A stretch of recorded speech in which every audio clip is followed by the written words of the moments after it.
കർത്താവിന്റെ അതിപരിശുദ്ധമായ നാമം വാഴ്ത്തപ്പെടുമാറാകട്ടെ.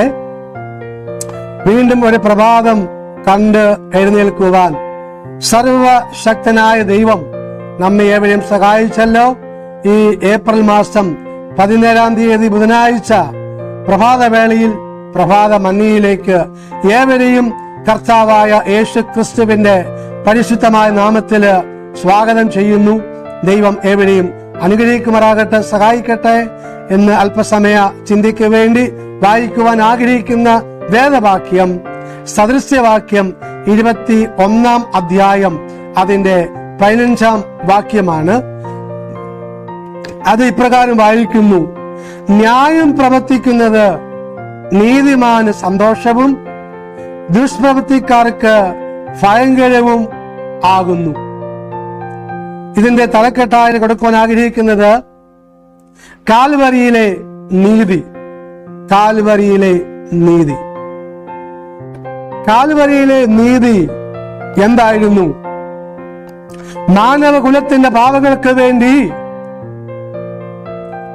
പരമയാഗമായി തീർന്ന കർത്താവ് യേശു ക്രിസ്തു തന്റെ നീതി ഈ ലോകത്തിൽ പ്രദർശിപ്പിക്കുവാൻ ഇടയായി തീർന്നു. യോഹന്നാൻ 3-ാം അധ്യായം അതിന്റെ 16-ാം വാക്യത്തിൽ പ്രകാരം വായിക്കുന്നു: തന്റെ ഏകജാതനായ പുത്രൻ വിശ്വസിക്കുന്ന ആരും നശിച്ചു പോകാതെ നിത്യജീവൻ പ്രാപിക്കേണ്ടതിന് ദൈവം അവനെ നൽകുവാൻ തക്കവണ്ണം ലോകത്തെ സ്നേഹിച്ചു. ഈ ലോകത്തിലുള്ള ആരും നശിച്ചു പോകുവാൻ, നിത്യതയിൽ നിന്നും വീണുപോകുവാൻ ദൈവം ആഗ്രഹിക്കുന്നില്ല. അതുകൊണ്ട് എന്തു ചെയ്തു?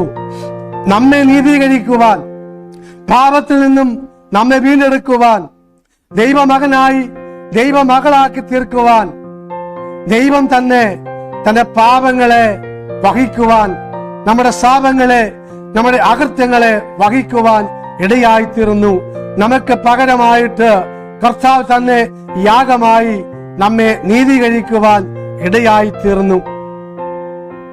യോഹന്നാൻ 19-ാം അധ്യായം അതിന്റെ 30-ാം വാക്യത്തിൽ പ്രകാരം വായിക്കുന്നു: യേശു പുളിച്ച വീഞ്ഞ് കുടിച്ച ശേഷം നിവൃത്തിയായി എന്ന് പറഞ്ഞു തല ചായ്ച്ച് ആത്മാവിനെ ഏൽപ്പിച്ചു കൊടുത്തു. എന്താണ് ഇവിടെ നിവൃത്തിയായത്? അതെ, പിതാവായ ദൈവം പുത്രനെ എന്തൊക്കെ ഏൽപ്പിച്ചുവോ അത് പുത്രൻ തമ്പുരാൻ നിവർത്തിക്കുവാൻ ഇടയായിത്തീർന്നു. മാനവകുലത്തിന്റെ പാപങ്ങളെ വഹിച്ചുകൊണ്ട് ദൈവമായിരുന്ന കർത്താവ് ആ ദൈവത്തെ മുറുകെ പിടിച്ചുകൊള്ളണമെന്ന് വിചാരിക്കാതെ വേഷത്തിൽ മനുഷ്യനായി ദാസരൂപമെടുത്ത് നമ്മെ പോലെ ഒരുവനായി ഈ ലോകത്തിലേക്ക് വന്ന് അതേ 33.5 വർഷം ഈ ലോകത്തിൽ ജീവിച്ച് നാം എങ്ങനെ ജീവിക്കണം, നാം എപ്രകാരമായിരിക്കണം, അതെ അത് കാണിച്ചു നൽകി, ഒരു മാതൃക കാണിച്ചു നൽകുവാൻ ഇടയായിത്തീർന്നു. തീർന്നില്ല, നമ്മളെ അതെ പാപത്തിന്റെ അടിമയാക്കി വെച്ചിരുന്ന സാത്താന്റെ തലയെ തകർത്തുകൊണ്ട് കാൽവരി ക്രൂശിൽ നമുക്ക് പകരക്കാരനായി കർത്താവ് നമുക്ക് വേണ്ടി നിവർത്തനായി തീരുവാൻ ഇടയായിത്തീർന്നു. സ്തോത്രം. എബ്രായ ലേഖനം 2-ാം അധ്യായം അതിന്റെ 14-ാം വാക്യത്തിൽ ഇപ്രകാരം വായിക്കുന്നു: മക്കൾ ജഡരക്തങ്ങളോട് കൂടിയവരാകൊണ്ട് അവനും അഥവാ യേശുവും നമ്മെ പോലെ ജഡരക്തങ്ങളോട് കൂടിയവനായി മരണത്തിന്റെ അധികാരിയായ പിശാചിനെ തന്റെ മരണത്താൽ നീക്കിയിട്ട് ജീവ പര്യന്തം മരണഭീതിയാൽ അടിമകൾ ആയിരുന്നവരെയൊക്കെയും വിടുവിച്ചു എന്ന്. അതേ, ജീവ പര്യന്തം മരണഭീതിയാൽ അടിമകൾ, സാത്താന്റെ അടിമകൾ ആയിരുന്നവരെ എന്ത് ചെയ്തു? കർത്താവ് യേശു ക്രിസ്തു വിടുവിക്കുവാൻ ഇടയായിത്തീർന്നു. ആ വിടുതൽ നാം വ്യക്തിപരമായിട്ട് ഏറ്റെടുക്കണം. സ്തോത്രം. നാം എവിടെ ജനിച്ചു എന്നല്ല കാര്യം. സ്തോത്രം. ആമേൻ. ഒരു ക്രിസ്തീയ കുടുംബത്തിൽ ജനിച്ചെന്ന് പറഞ്ഞിട്ട് ഈ വിടുതല് ഏറ്റെടുക്കുവാൻ കഴിയുകയില്ല. അതല്ല വേറെ ഏത് മതത്തിൽ ജനിച്ചെന്ന് പറഞ്ഞാലും ഈ വിടുതല് ഏറ്റെടുക്കുവാൻ കഴിയുകയില്ല.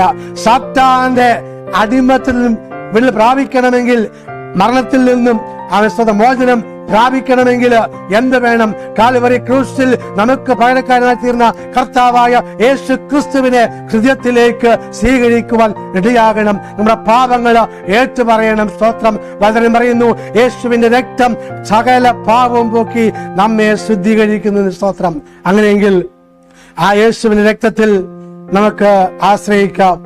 നമ്മുടെ പാപങ്ങള് ഏറ്റുപറയാം. രക്ഷ, അതേ സ്തോത്രം, നമുക്ക് കരസ്ഥമാക്കാം.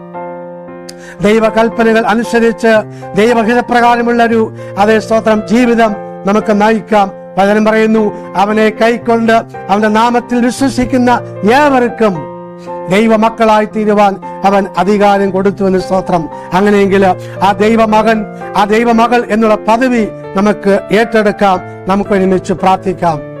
പ്രത്യേകാല ഇന്ന് ജന്മനാൾ ഓർക്കുന്ന പ്രിയ ചിന്നു കുഞ്ഞുമോൻ, പുണ്യവേലി, ഷോളി, രമേശ്, ടോമിക്കണ്ടം, ഇവരെയും ദൈവകരങ്ങളെ കേൾപ്പിച്ച് നമുക്ക് ഒരുമിച്ച് പ്രാർത്ഥിക്കാം.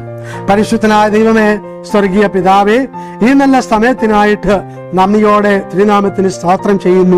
ഇന്ന് പകൽക്കാലം വചനം കേട്ട എല്ലാ പ്രിയപ്പെട്ടവർക്കായിട്ട് സ്തോത്രം ചെയ്യുന്നു. കർത്താവെ, ആരെങ്കിലും വ്യക്തിപരമായിട്ട് കർത്താവായ യേശു ക്രിസ്തുവിനെ സ്വന്തം രക്ഷിതാവായി സ്വീകരിച്ചില്ല എങ്കിൽ ഇന്ന് പകൽക്കാലം കർത്താവെ, അതേ സ്തോത്രം, അവരും കർത്താവായ യേശു ക്രിസ്തുവിനെ സ്വന്തം രക്ഷിതാവായി സ്വീകരിച്ച് ആ മരണഭീതിയിൽ നിന്നും സാത്താന്റെ അടിമയിൽ നിന്നും വിടുവിച്ച് കർത്താവെ, അവിടെയും കർത്താവെ നിത്യജീവന്റെ ഓഹരിക്കാരാക്കി തീർക്കണം എന്ന് അങ്ങയോട് പ്രാർത്ഥിക്കുന്നു. പ്രത്യേക ഇന്ന് ജന്മനാൾ ഓർക്കുന്ന പ്രിയപ്പെട്ടവരെയും ദൈവകരങ്ങളെ കേൾപ്പിച്ചു പ്രാർത്ഥിക്കുന്നു. ഈ പുതിയ വർഷം അവർക്കും അനുഗ്രഹമാക്കി തീർക്കണമെന്ന് പ്രാർത്ഥിക്കുന്നു.